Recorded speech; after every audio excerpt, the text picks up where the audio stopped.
What happens when a prospect's breakout season collides with organizational depth and league-wide interest? Does opportunity knock, or does the door slam shut? The Montreal Canadiens find themselves navigating a fascinating crossroads with young defenseman Adam Engström, and the timing couldn't be more intriguing. Pierre LeBrun's recent revelation on the Sick podcast has sent ripples through the hockey community. Multiple NHL teams have been calling about Engström's availability, and those calls are coming at the exact moment Montreal promoted him for his NHL debut. Coincidence? In professional hockey, there are no coincidences. Only calculated moves disguised as organic development. Let's establish the foundation here. Adam Engström wasn't gifted this opportunity. He absolutely earned it. The 2022 third-round selection has been nothing short of sensational in Laval this season, posting 14 points in just 18 games and earning AHL Player of the Week honors after a jaw-dropping 5-point performance against Belleville. These aren't empty calories on a struggling team. Engström has been a legitimate difference-maker, showcasing the offensive instincts and two-way awareness that made Montreal select him in the first place. The Swedish defenseman narrowly missed cracking the NHL roster out of training camp, but rather than sulking the minors, he elevated his game to another level entirely. His skating is NHL caliber, his decision-making has matured rapidly, and his ability to transition the puck efficiently fits perfectly with modern hockey's emphasis on speed and puck movement. By every measurable standard, Engström has done everything asked of him and more. But here's where the narrative gets complicated. Doing everything right doesn't always guarantee you the outcome you deserve in professional sports. Montreal's decision to recall Engström raised legitimate questions throughout the organization's fan base and media circles. Traditionally, the Canadiens have leaned on Mark Del Gazzo as their extra defenseman for road trips, a reliable veteran presence who knows his role and executes it without drama. Del Gazzo has been the safety blanket, the insurance policy, the guy who sits in the press box without complaint and slots in when injuries strike. This time, management went in a different direction. They summoned Engström from Laval and immediately inserted him into the lineup against Utah for his NHL debut. Not as a seventh defenseman watching from above, as an active participant in an NHL game. The 21-year-old responded with a steady, mistake-free performance that showcased his composure and readiness for this level. On the surface, this looks like a development opportunity. Give the kid a taste. See how he handles the speed and physicality. Reward his outstanding AHL performance with meaningful minutes. Standard operating procedure for a rebuilding franchise investing in its future, right? Except the timing tells a different story. When LeBrun reports that teams are actively inquiring about Engström's availability, and Montreal immediately gives him NHL exposure, the optics shift dramatically. Suddenly, this isn't just about development. It's potentially about showcasing. It's about putting your asset on display under the brightest lights possible, demonstrating to interested parties that yes, this young man can absolutely play at this level. Here's the uncomfortable reality facing both Engström and the Canadiens. Montreal's left side is absolutely stacked for the foreseeable future. Lane Hutson has burst onto the scene as a potential franchise cornerstone, a dynamic offensive catalyst who could anchor the power play for the next decade. Caden Gould brings a physical, shut-down presence that complements Hutson perfectly. And the organization just extended Mike Matheson through 2027 to 28, signaling their commitment to the veteran as a key piece of their defensive core. That's 3 established left-shot defensemen occupying the top 4 spots, all under contract for multiple seasons. Where exactly does Engström fit into this equation? The honest answer? He probably doesn't, at least not in a top 4 capacity that maximizes his development and utilization. Engström projects as a legitimate middle-pairing defender with offensive upside, potentially more if everything breaks right.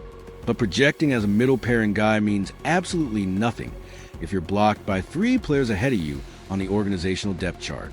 Playing third-pairing minutes or bouncing between Laval and Montreal as the 8th or 9th defenseman doesn't serve anyone's interests. Not Engström's development, not Montreal's asset management, and certainly not the team's competitive aspirations. This is where asset management becomes critical. The Canadiens have done an exceptional job rebuilding their prospect pipeline, but depth without pathway creates difficult decisions. You can't keep everyone. And sometimes the best move for both parties is facilitating a trade that opens opportunities while addressing organizational needs. Let's talk about what Montreal desperately needs: a legitimate top six center. The Canadiens have been openly searching for center depth, and it's not difficult to understand why. Nick Suzuki anchors the top line admirably, but beyond him, the center ice situation becomes murky quickly. The organization needs another scoring threat down the middle, someone who can drive play, win crucial faceoffs, and provide secondary scoring behind Suzuki. This is where Engstrom's trade value becomes fascinating. Defense for forward swaps happen regularly in the NHL, particularly when both teams have organizational depth in one area and glaring needs in another. Engstrom represents exactly the type of asset that could headline a package for a top six center. Young, cost-controlled, NHL-ready, with legitimate upside still untapped. Multiple teams calling about Engstrom suggest there's legitimate market interest, which gives Montreal leverage in negotiations. If you're Kent Hughes and Jeff Gorton, you're absolutely exploring what's available. You're making calls, gauging interest, determining what would take to land that elusive center who can transform your forward group. And if moving Engstrom, as painful as it might be given his development trajectory, is what it takes to address a more pressing organizational need, you have to seriously consider it. The business of hockey is rarely sentimental.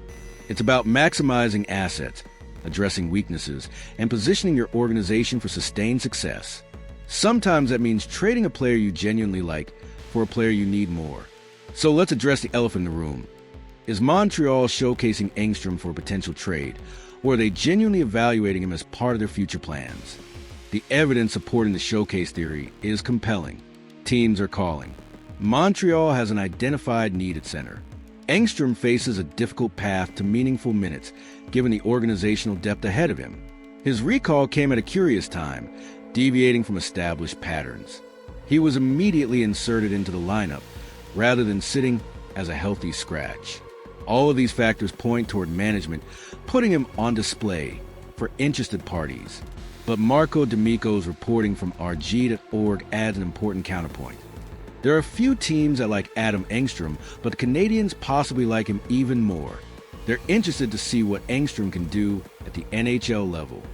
This suggests the organization genuinely values Engstrom and wants to evaluate him properly before making any decisions. Perhaps this is about giving him every opportunity to force his way into the long-term plans. Maybe management believes he can push for a roster spot despite the depth ahead of him. Or possibly they're keeping their options open, evaluating internally while simultaneously gauging external interest. The most likely scenario? It's both. Montreal can simultaneously evaluate Engstrom's NHL readiness while showcasing him to interested teams. These aren't mutually exclusive strategies. By giving him meaningful NHL minutes, they gather valuable information about his current capabilities while demonstrating to potential trade partners that he's ready to contribute immediately at the highest level. Nothing appears imminent, but Engstrom's name is absolutely one to monitor as we approach the trade deadline and beyond.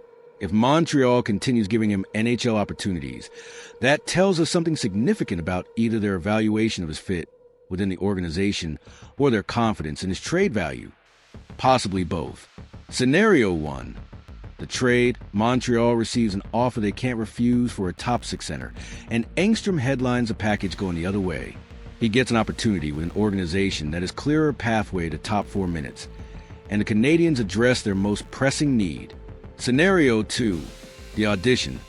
Engstrom forces management hand with exceptional NHL performance, proving he's too valuable to trade and earning a permanent roster spot despite the depth ahead of him. Sometimes players simply refuse to be denied. Scenario 3. The patient approach. Montreal keeps Engstrom, continues his development between Laval and Montreal, and waits for the organizational picture to clarify. Perhaps Matheson gets moved down the line, or injuries create opportunities, or Engstrom's development accelerates beyond current projections. The fascinating element here is that Montreal holds all the leverage. Engstrom is under team control, performing exceptionally well, and drawing interest from multiple organizations. There's no pressure to move him unless the return addresses a significant organizational need. Hughes and Gorton can afford to be patient, to wait for the right deal rather than accepting the first offer that comes along. This situation exemplifies the complex asset management challenges facing every NHL organization. You draft well, develop prospects properly, and suddenly you're facing difficult decisions about who stays and who goes. It's a good problem to have, infinitely better than lacking organizational depth, but it's still a problem requiring thoughtful resolution. For Engstrom, the uncertainty must be maddening. He's done everything right, dominated the AHL, earned his NHL opportunity, and performed well in his debut. Yet his future remains unclear through no fault of his own. The organizational depth that speaks to Montreal's successful rebuild simultaneously blocks his pathway to regular NHL minutes. For Montreal, this represents both opportunity and risk. Trade Engstrom for immediate help, and you might regret it if he develops into a legitimate top four defender elsewhere.